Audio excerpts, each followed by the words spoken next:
The Texas Tech football team officially started conference play this weekend, but could the Red Raiders continue their win streak as they headed into hostile territory?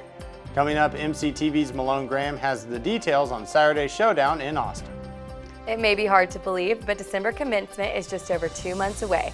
Find out how one group on campus offered a one-stop shop for students to take care of all their graduation needs before walking the stage. And life as a college student brings a set of challenges that can be sometimes difficult to navigate alone. We'll tell you how representatives from one university group are taking time to offer some useful information while helping their peers. This is the MCTV Weekday Update. Welcome to the Monday edition of the MCTV Weekday Update. I'm Nathan Boles. And I'm Erin Pellet. After going 3-0 for the first time since 2017, the Texas Tech football team headed to Austin with hopes of keeping their win streak alive. That's true, Nathan. But unfortunately, the Red Raiders ended up with their first loss of the season in a disappointing fashion. MCTV's Malone Graham joins us now with the details. Malone? Thanks, Erin and Nathan. Head quarterback Tyler Shough and the rest of the Red Raider team may have known this weekend's contest would be a tough one, but neither Shough nor the team could have predicted how rough things would get before the final buzzer on Saturday night. Texas defeated Texas Tech 70-35 in a blowout at Darrell K. Royal Stadium. Saturday's 35-point deficit was the most scored against the Red Raiders in a loss since a 55-16 finish against Oklahoma in 2019. But the 70 points the Longhorns put up against Tech was the most any team had scored against the Red Raiders since a 70-53 loss against Oklahoma State in 2015. Tech also suffered more than just on the scoreboard, as quarterback Tyler Shough was knocked out of the game in the second quarter after suffering a broken collarbone. Shough was named starting quarterback at the beginning of the season after transferring in from Oregon. Shough is now expected to be out of action until November. Coming up later in sports, I'll have a look at highlights and more details on Saturday's game. Back to you, Erin. Thanks, Malone. In other news, the COVID-19 pandemic is still an issue around the country as the Delta variant continues to cause problems for healthcare workers. But here on campus, the coronavirus situation appears to be improving dramatically after another rough start to the fall semester. According to the latest numbers released by the university on Friday, the Tech community reported only 9 new cases of COVID-19, made up of 5 students and 4 employees. There were also 25 recoveries in Friday's report, bringing the total number of active cases down to 100. Along with Friday's numbers, there were a total of 56 cases of COVID-19 reported by faculty, staff, and students last week. That was a big drop from the previous week's 160 new cases and 291 reports less than the high of 347 new cases that were announced during the second week of classes. Overall, Texas Tech has reported 1,393 cases of the coronavirus since the beginning of the fall semester, with the vast majority being from the student body. With the COVID-19 situation here at Tech improving, many parts of campus life are feeling much more like normal, including university events. And one event held last week gave students nearing the end of their college career the chance to get things in order before walking the stage in December. The Fall Texas Tech Grad Fair was held last week at the McKenzie Murcutt Alumni Center. The fair is hosted every fall and spring by the Texas Tech Alumni Association to give grads a one-stop shop opportunity. Students stopping by last Tuesday, Wednesday, and Thursday had the chance to get their cap and gowns, pick out an official class ring, and meet up with representatives from other campus groups to get graduation information. Megan Russell, the team lead at the campus bookstore, says the biannual fair is not only a great option to get students ready for graduation, but to also help them make sure they have everything in order when they leave Texas Tech.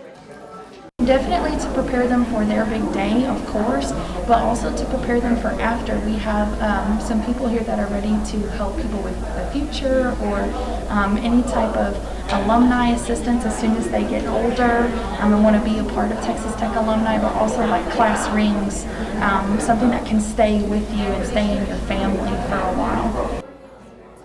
Even though the grad fair is primarily aimed at graduating students, other Red Raiders also had the chance to stop by and order their class ring. Director of Affinity Merchandise, Mandy Wiley, says the ring is a great way to show off your school pride. It's kind of corny to say, but you can't wear your diploma around, but you can wear your class ring. Last week's grad fair was the last chance to purchase a class ring to participate in the fall ring ceremonies. but graduating students still have time to take care of all the other details necessary for this semester's commencement. For more information on December commencement, along with information on how to order caps, gowns, invitations, and more, visit commencement.ttu.edu. Texas Tech features hundreds of groups and organizations that allow students to get connected in the tech community. But there's at least one of those groups that not only helps students get plugged in, but also goes out of their way to make sure Red Raiders have a safe and enjoyable college experience. The Office of Risk, Intervention, and Safety Education hosts a variety of events throughout the year to help students make informed decisions and treat each other with respect. With that in mind, members of the RISE host bi-weekly tabling events in the Sub West Plaza between the library and the Sub. Every Monday and Wednesday, RISE peer educators are available to talk to students about topics such as alcohol safety, hazing prevention, healthy relationships, and stress management. The RISE office has full-time employees along with the staff of students who help out at events each semester. RISE is accepting applications for peer educators for next year. So the applications will open in the spring, be available starting in the fall, and that's from August to May. It pays $10 an hour, 5 hours a week. Super great job. Along with weekly tabling, RISE also helps host week-long events in the fall and spring, such as Suicide Prevention Week, which took place earlier this month, and Alcohol Awareness Week, scheduled to take place in mid-October. For more information about the RISE office, along with the calendar of upcoming events, visit rise.ttu.edu. The first day of fall was last Wednesday, starting off with a lot cooler temperatures than we had seen through the last few weeks of summer. That's true, Erin, and even though we still haven't made it back into the 90s since the beginning of last week, it was still a bit warmer than the 70-degree highs we saw during the autumn equinox. So will this week bring some more fall-like conditions as we finish out the month of September? Let's take a look at the MCTV forecast. The MCTV tower cam has been showing a lot of clouds today, with some areas of the South Plains even seeing some light rain. We've even seen some rain here on campus, and there's a slight chance for isolated thunderstorms in the Lubbock area through early evening. The cloud cover has also helped temperatures stay cooler, with highs only reaching the upper 70s this afternoon. But before sunset, temperatures should climb back into the mid-80s, and the clouds will stick around throughout the evening. Tomorrow we'll see a return of the sun, and that will also bring even warmer temperatures. Highs could top out near 90 degrees tomorrow afternoon, along with breezy winds that will increase to as high as 25 miles per hour around sunset. Those winds will also bring in some late afternoon clouds, but those will once again clear out as we head into Wednesday morning. The rest of the day on Wednesday will be clear and sunny, with another day of highs nearing 90 degrees. But after Wednesday, the forecast changes dramatically, with an increasing chance of rain at the end of the week. The first chance for thunderstorms starts on Thursday afternoon, and that will also keep highs from climbing above the upper 70s. From there, we could see thunderstorms stick around through the area through Thursday night. Looking ahead, a high chance of thunderstorms on Friday and Saturday could bring some much-needed rain back to the area. As we mentioned earlier, the Texas Tech football team had a rough weekend, but they weren't the only team in action. That's right, Erin. Two other groups of Red Raiders also had a chance to improve their records, with one of those teams putting on quite the show for fans here at home. MCTV's Malone Graham has highlights and stats from all of those games in sports. Malone? Thanks, Nathan and Erin. It was a busy weekend for Texas Tech athletics, with football, soccer, and volleyball beginning conference play. Let's first head to Austin, where the 3-0 Red Raiders took on the Longhorns. Texas started quick on offense, building a 14-0 lead before Texas Tech quarterback Tyler Shuck ran in from 6 yards out to make it 14-7. UT exploded on offense after that play, leading 42-14 at halftime.